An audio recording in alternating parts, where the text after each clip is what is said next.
Hey there, and welcome back to the Total Potential Podcast. It's cool. Today, I am excited to be joined by a guest, Alexa Schirm. She is the founder of the Living Well. Oh, geez, I love that name in and of itself, which is also home to the award winning podcast Made for Living Well. And she has dedicated this space to sharing unconventional health tips that help connect the whole of you, mind, body, and soul. She has a degree in nutrition and has spent many years learning a deeper understanding to prove that health is never about what you do to your body, but how you can work with your body to mobilize energy. I am just so excited. Alexa is a fellow mama and gets, you know, that balance, the challenges that come along with being a mom, but with this interest in really doing health your own way. So let's go ahead and welcome Alexa to the podcast. Alexa, thank you so much for joining me today. I'm really excited to get to connect with you and talk about things that, impact a lot of mamas out there. I think this is going to be great. Yeah, I'm excited to be here. So I always love meeting people who have backgrounds in Yeah. nutrition. It makes me so happy to, connect with other people who have had an interest in that area. But tell us a little bit about what led you to do this type of work to begin with. Yeah, I think growing up in the 90s, everyone was dieting, like it was just what you did. And I remember sitting in high school and my mom was into dieting and it felt like all my teachers were kind of watching what they ate. And I was just mesmerized by the fact that people gave up so much of their life for something that didn't seem to work. Hmm. Like it was like they were looking for happiness inside of a diet or trying to and this could have been my younger preconceived ideas of what these women were searching for. Was like, did my mom believe she was going to be happy when she hit a certain weight? Like then would her life be fulfilled? And so I think just growing up watching that, and I had one other sister, and miraculously, we didn't really struggle in that diet world. Although I have to say that we had a lot of health magazines Hmm. and I remember flipping through those and, subconsciously even we start to compare ourselves to other people. And it really just grew this fascination within me of if so many people are trying to be healthy, one, why is it not working Yes. for the majority of people? And two, could I help save the world of that? Like, Hmm. could I somehow help figure out a plan that would actually work? Lo and behold, I got into the space and then I completely lost my health doing all of the right things. Hmm. And I think it was from that moment of really hitting rock bottom of, I owned a gym, I was doing all the, like I didn't really fully believe in all the diet tactics, but I didn't really know what else there was. And so I was living it and living completely unaware that my body was hating every moment of it. Hmm. And I completely fell out of balance. I ended up gaining a bunch of weight. I got some autoimmune conditions. I actually had stage 1 kidney failure, and it really felt like it came on in an instant. What I now know about health is no, that had been brewing for a long time. It just came to the forefront of like, it just hit me, like, okay, Sure. now you have to wake up. And I think our body's really, really great about compensating. But at the same time, very, very strong and eventually forcing you to do what it needs. Like, Yes. eventually your body always wins, Yes. and I miss that. And Hmm. so over the course of losing my health, I eventually what I call quit health. Hmm. About 8 years ago, I decided I was done in this space. Like I wasn't going to do it anymore. It was not worth what it was costing me or everyone else around me. I quit health, and then ironically, I found it. Like I really started to figure it out, and now here I am, back in this space I thought I hated. Yeah, right.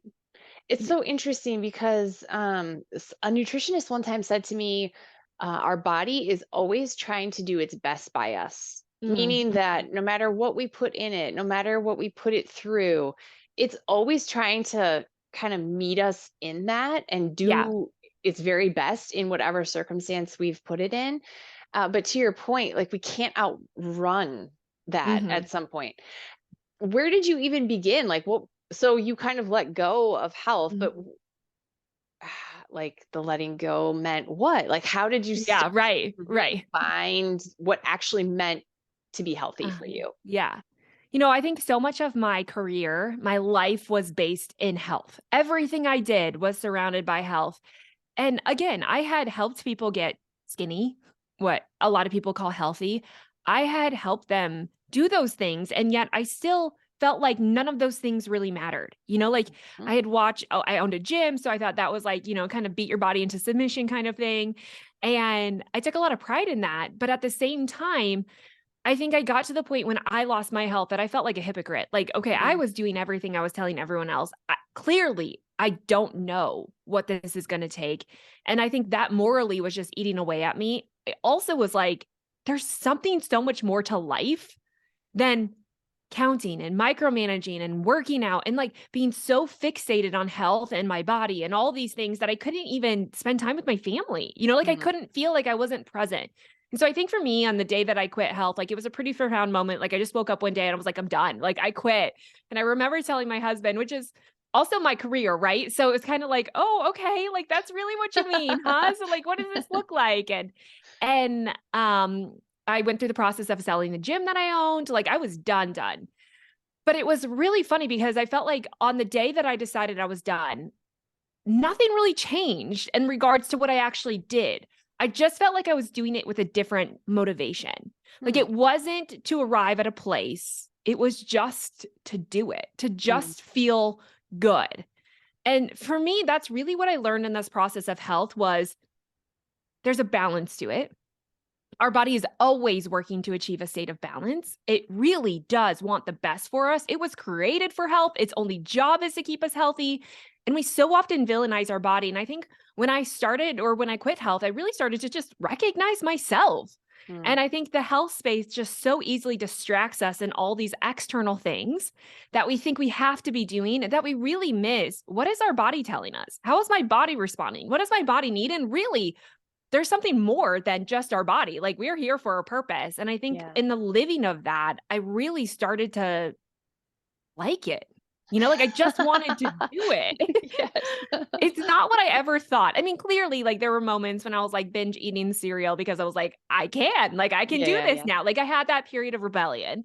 It's like I went through all the stages of grief almost when I quit health. But at the same time, I really started to live and I started to realize, you know what? The reason that so many people are not finding what they're looking for is because health is never intended to create what we're looking for. Mm. It's the tool to live our life, to experience our purpose, to connect with other people. It's not the end all be all.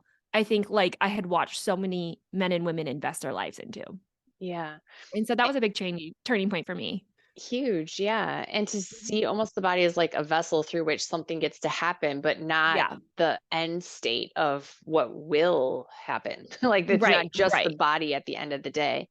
Yeah. You said an important word, which is balance. And, for the people listening, they have young Mhm. families and are in it to win Yeah. it, right? Like the balance can, I think, a lot of times feel pretty distant. Mhm. What are some of the things that you teach and practice to help create a little bit more of that sense of balance? Yeah.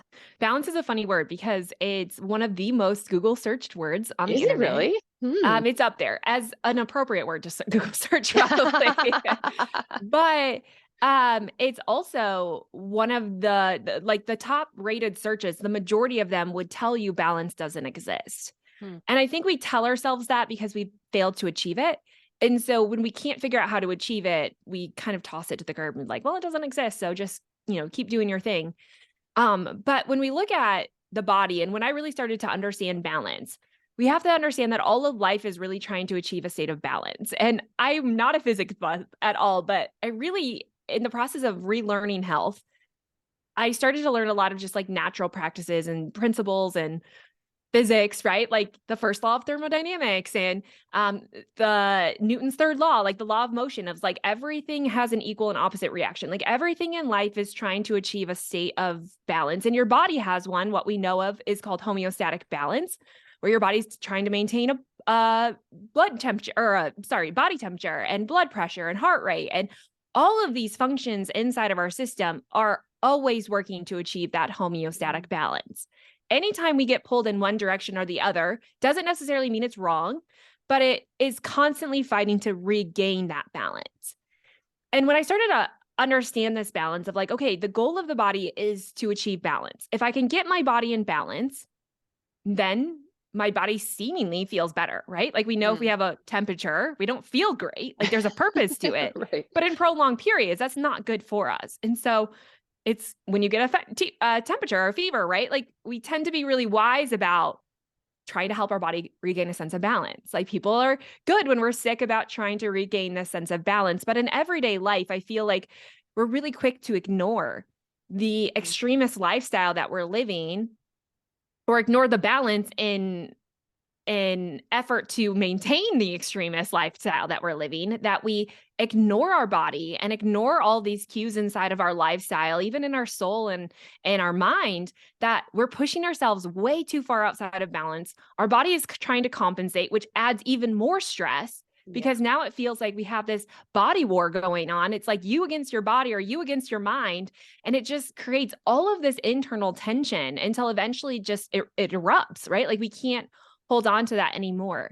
And so balance is really a necessary thing. It's our design. It's what it's always working to do. And we can either work outside of that or we can work with it. Now, the Mm. thing about balance is it's not a 50-50 split. Like it's not like this equal lifestyle like we think of like, okay, you're going to spend half your time at work and half your time fully focused on your kids and trying to create this even balance. I think really what balance is to me is having that awareness of what is my body, mind, and soul telling me? How are my relationships producing? It's just this awareness to your life. And if it feels in balance, you're going to feel it. Like you're going to know it's going to be great. You're going to feel well. Your relationships are going to be thriving. Maybe not all the time. And naturally, we're always going to get pulled out of balance. Like Yeah. the goal of balance is never perfection. It's never to necessarily stay there. Think all of life, all of health, everything is a movement. It's a flow. And so we're always going to be pulled in different directions. We know this as a mom, right? Yeah. And if we let that continue, this pulling without this rebalancing effect, we're always going to feel out of balance. But it's knowing the goal is not to prevent the out of balance. It's to know how to bring yourself back into balance when life does feel out of Mm. balance. It's knowing how to slow down when life feels too chaotic. It's knowing how to say no because you know adding too many things to your life is like too much. And I feel like every mom in the month of May feels the weight of this. Like, I don't know why all of the activities happen in May, but I love May. But also at the same time, I'm like, why is it so busy? And how do all these activities just stack on top of each other? And what do we even do? And you're like feeding kids out of your car and like it's all the things. And in my head, I know this is just our reality right now. It's chaotic. It feels out of balance. And I might not be able to control all of it, but what are the things that I can do that I can control to Yeah. give our bodies a sense of a break, some rest, uh, finding some little moments to connect. It doesn't have to be big things, but it's really just trying to reconnect, to recenter yourself, to find that balance in a million different things. Yeah. And really, I think when we look at balance, in my mind, it makes the most sense when we understand it through a level of energy. But I don't know if you want to get into that, but Yeah. Well, uh, let's do that because so something that really strikes me is that uh even though these things are small, there's mhm, still a little bit of doing that I'm hearing needs to yeah, right? Needs to hmm happen to be able to recalibrate when it is chaotic or it is the the month in your house where things feel like they're yeah, on fire, right? So I guess first question is that. And then second question would be, okay, if we're looking at that from an energetic perspective, like what does that look like? I think that would be really helpful to yeah. yeah, hear more about that. Yeah. So I think the first question is a great question because it is a lot of doing. And I think one of the things I really try to do now and understanding health in a new way is try to set the stage of like, I think the way that we've defined health has set us up for failure. And I've done a lot of research on the definition of health. And, a lot of times it's like being free of illness or disease. And it's like this arrival at a place. Mm, Most dictionaries even label health as a noun, as a place, as a thing that you can arrive to. And I really challenge that definition because it almost makes it feel like once you get there, life is perfect. But it's so outside the natural pull of life, right? Like we're always going to age, we're always going to be evolving, things are always changing. There's no set place. And so I think when we take health and we believe the definition that it is a place that you arrive, we miss the doing. Mm. And the doing becomes work. It becomes like another thing you have to do, another thing you have to add to your to-do list. And instead, we're just constantly looking for that quick fix that's going to just get us to that place because we don't have time for this, right? Like, Yeah. I get it. We don't have time for this. That's not the actual definition of health. It can't be the actual definition of health because that doesn't exist. Yeah. Like, it doesn't exist. And I think the more people who try to achieve that, the longer they're just going to be struggling here. And my understanding, and when you really get into what health is, right, what it looks like is it's an action, it's a movement, it's a doing word. It's not arriving at the goal weight. It's the millions of little choices you made for the last year that got you to that weight. Yeah. The goal weight might be the goal, right? Or it's not running the 5K. It's every morning you woke up to your alarm and you put on your running shoes. It's going out for the run. It's coming home and stretching. It's drinking the glass of water. It's having the nurturing meal. It's everything that allowed your body to run that 5K. So when we take away the destination might be a place that, yeah, it might be healthy, but that is not health. Health is the movement. It's the doing. And I think when we start to recognize that, it takes away the pressure because I think the doing right now just becomes another thing we feel like we have to do because that's what we have to do to be healthy. Instead of looking at the doing as the healthy thing, like that is health.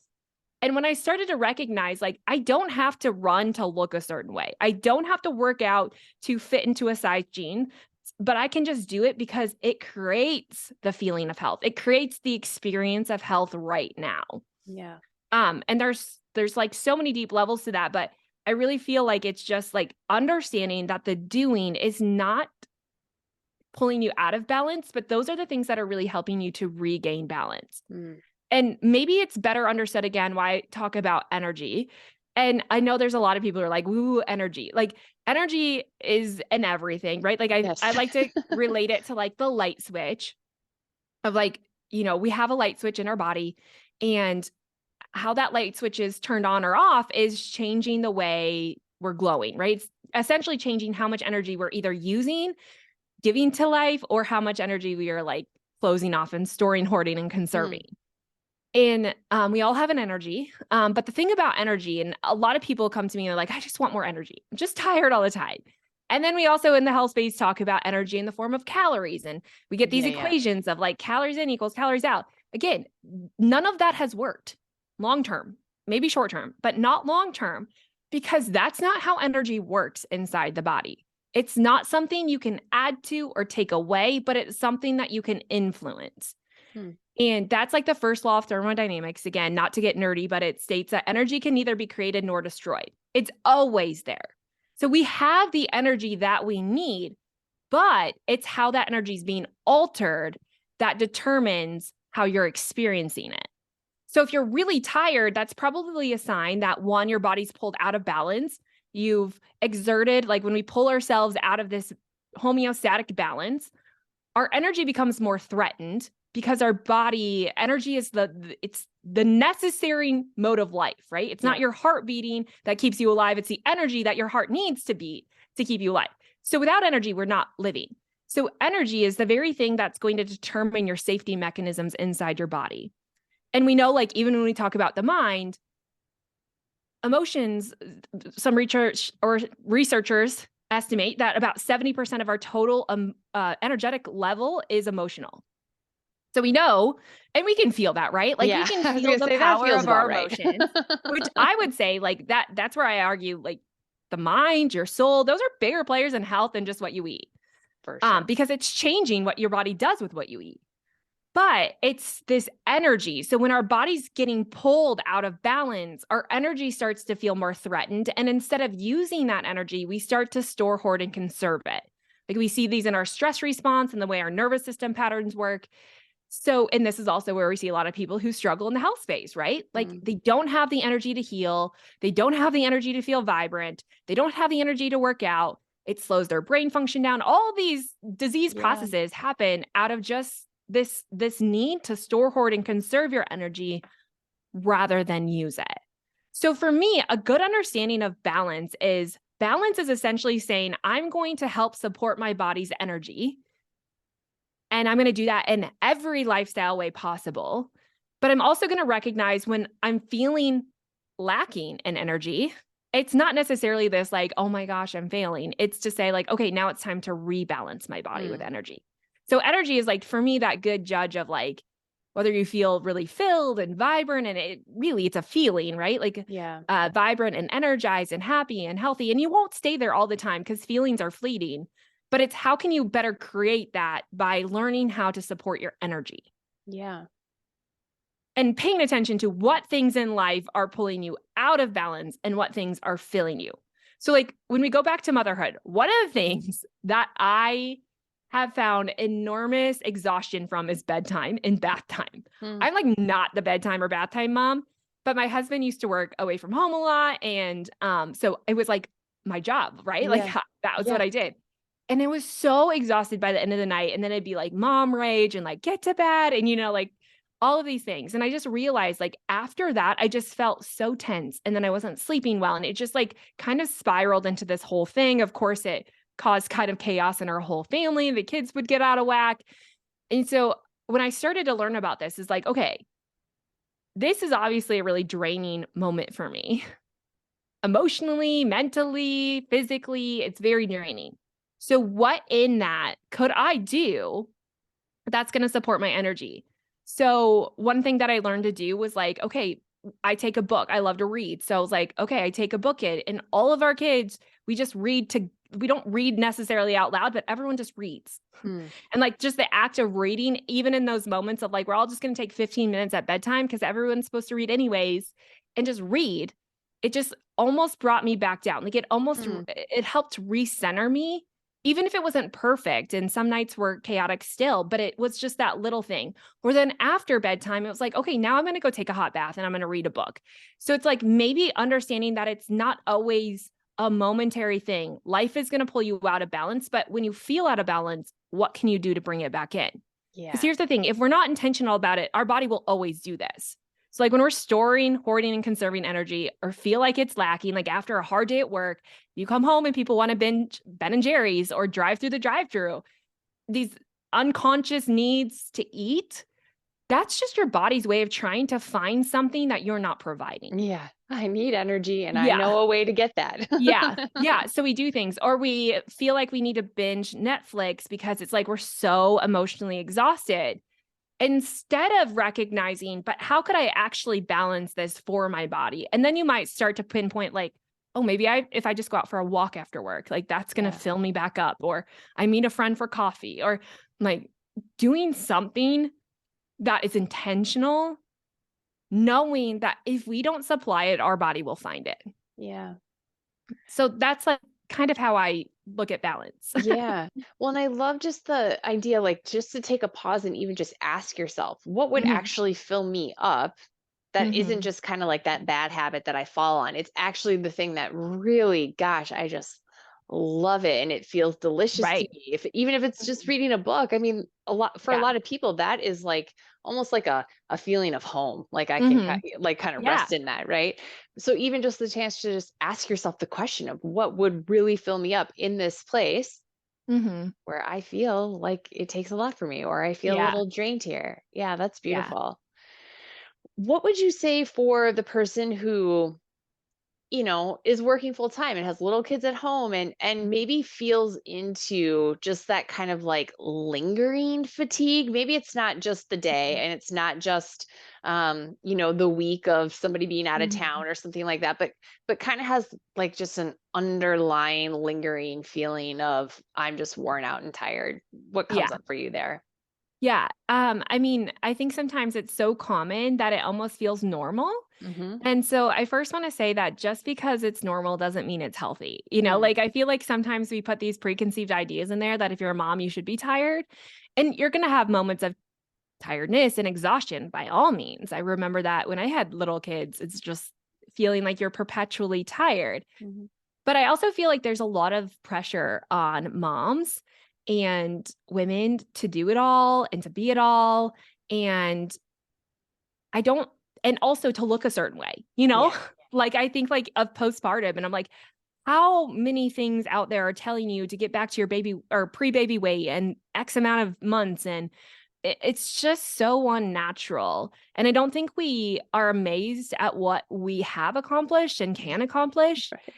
that we get so stressed in what we need to do that we miss what's already going on. So I think Mm, sometimes, again, just slowing down and giving yourself a little grace to recognize, like, hey, I'm doing a pretty good job. Like, hey, this is pretty amazing that my body was able to do all of this. And, like that I'm might not be crushing it in the way that I want to, but you know what? I'm doing a pretty good job. So I think just giving yourself a little bit of encouragement, because as long as we stay fixated on what our problem is, or that we're broken, or that something's wrong, like the energetic pattern of that is very negative, yeah. and it's going to be hard to get yourself out of.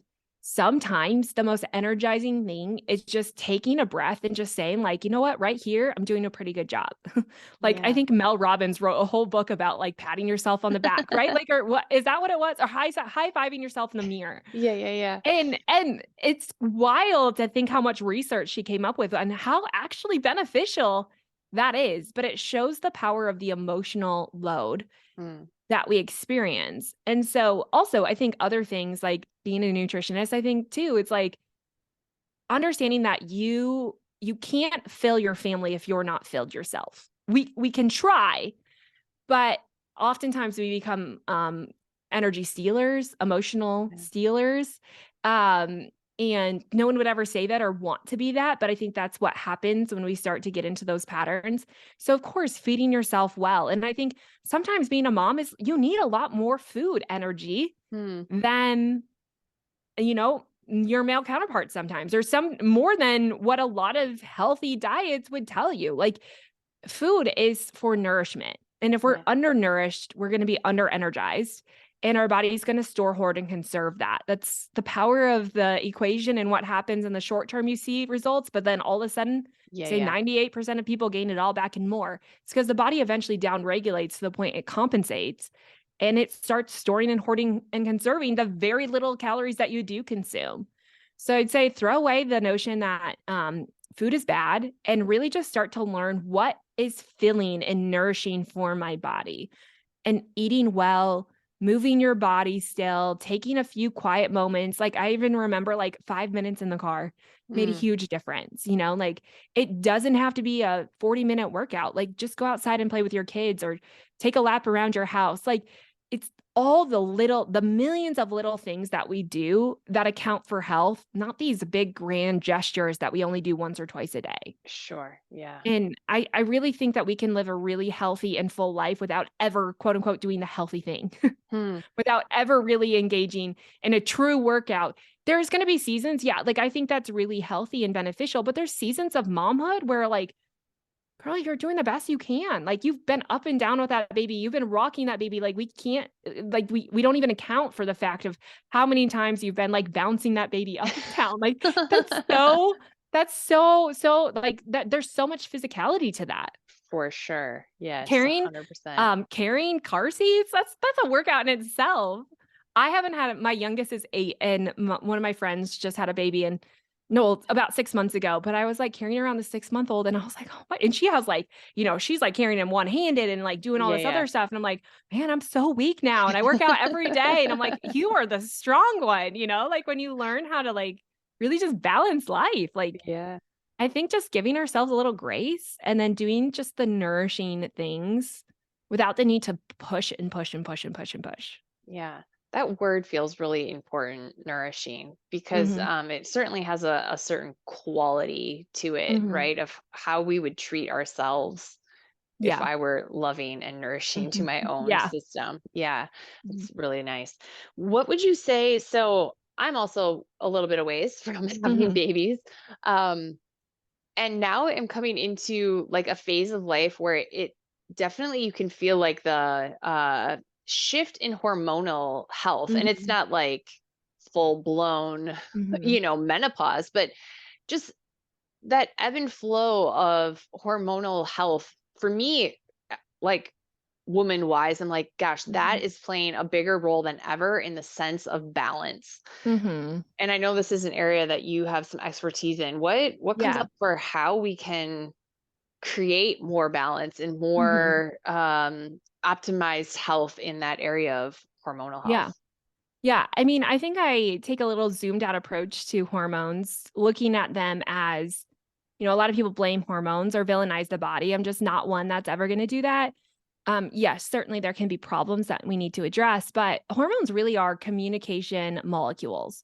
They're energetic molecules of communication. They're modes of transportation to transport one message to another message, similar to a neurotransmitter.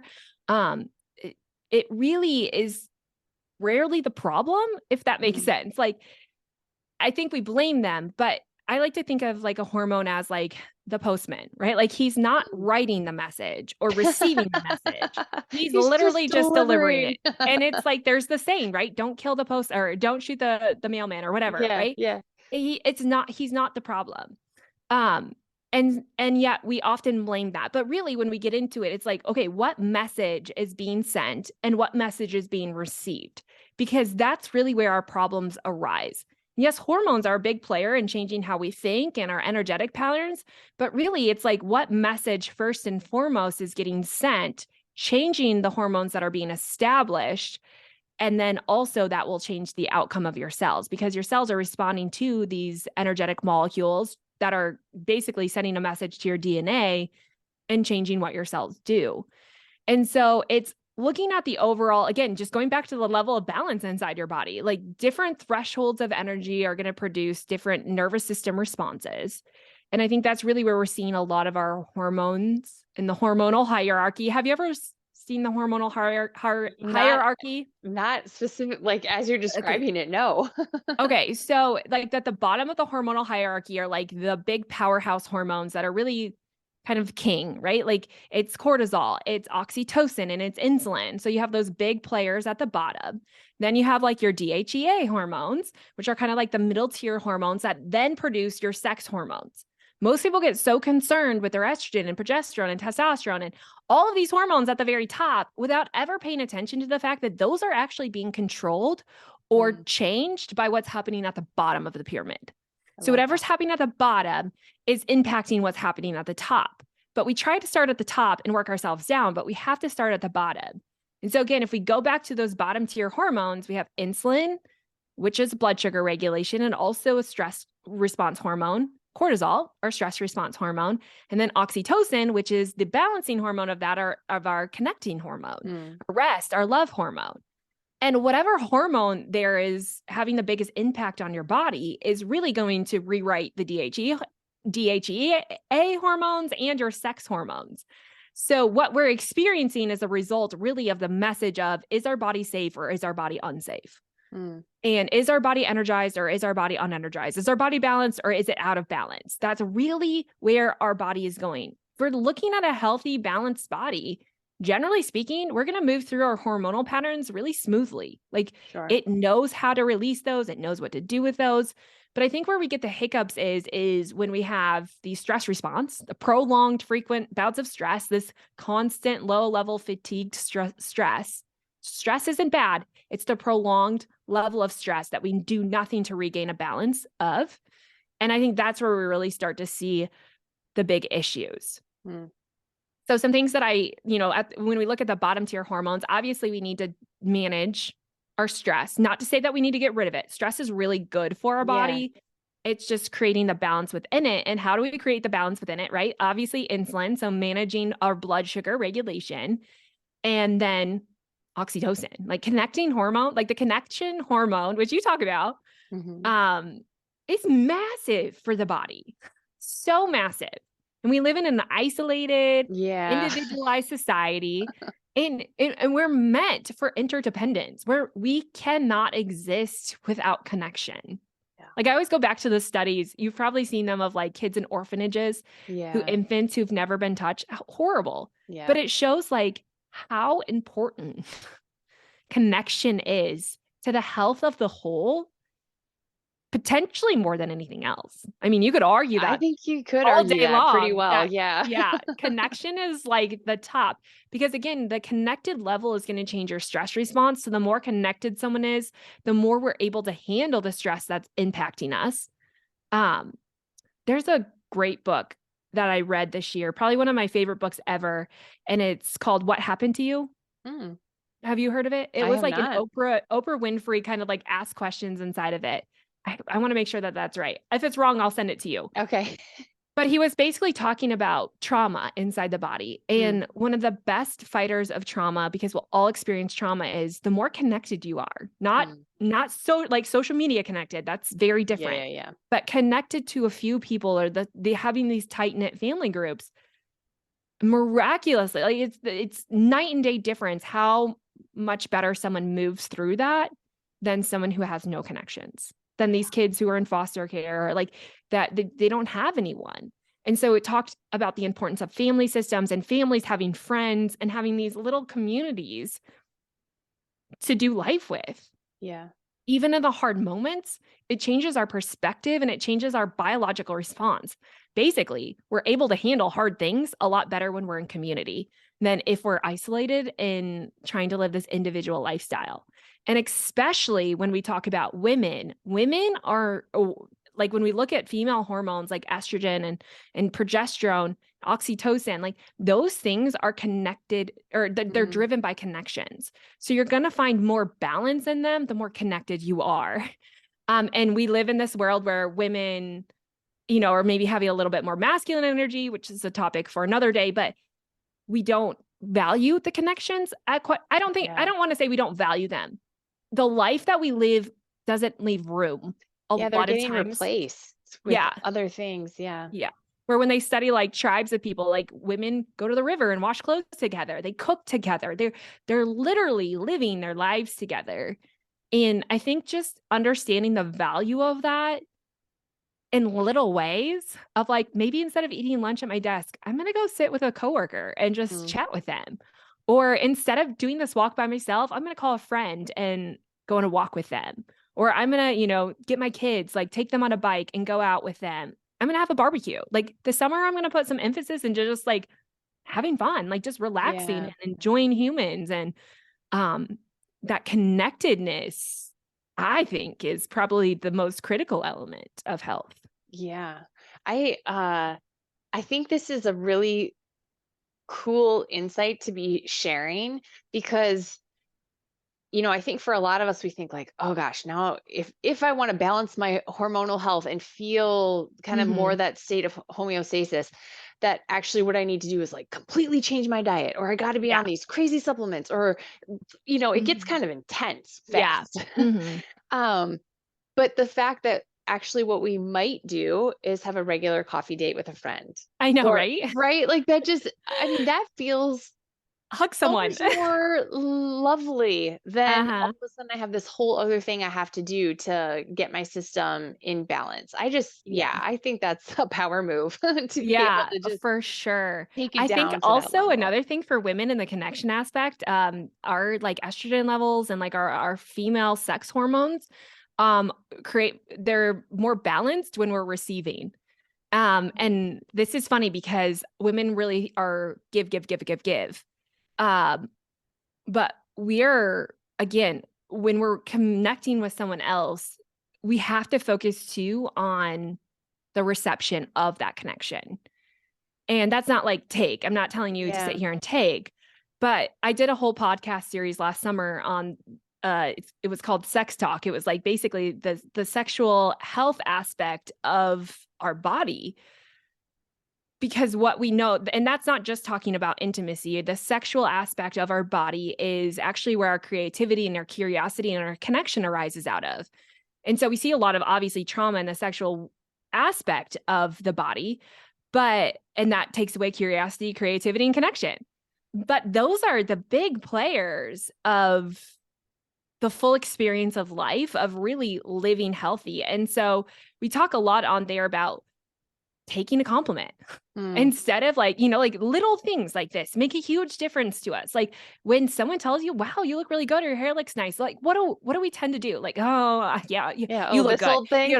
distract and move on. Right. Like Yeah. we tend to suppress or reject when someone else gives us a compliment instead of just saying like, oh, thank you. Like, Yeah. like actually just taking it in, and it seems so little, and some people say it seems so selfish. I've had to fight through this too, or like I don't believe that, so I'm not going to accept it.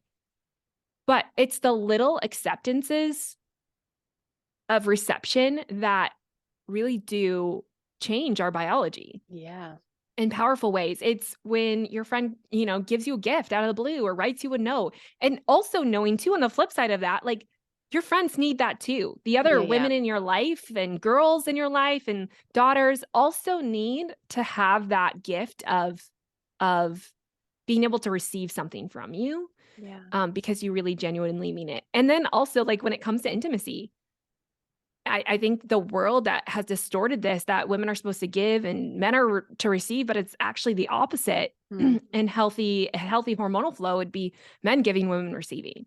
yeah. And it's just this twisted view that has, again, distorted the reality of how our body works. And then we wonder why we're here. Yeah. Um, your bodies are amazing and they're designed for really hard things. And I think, again, it just goes back over and over and over. How can I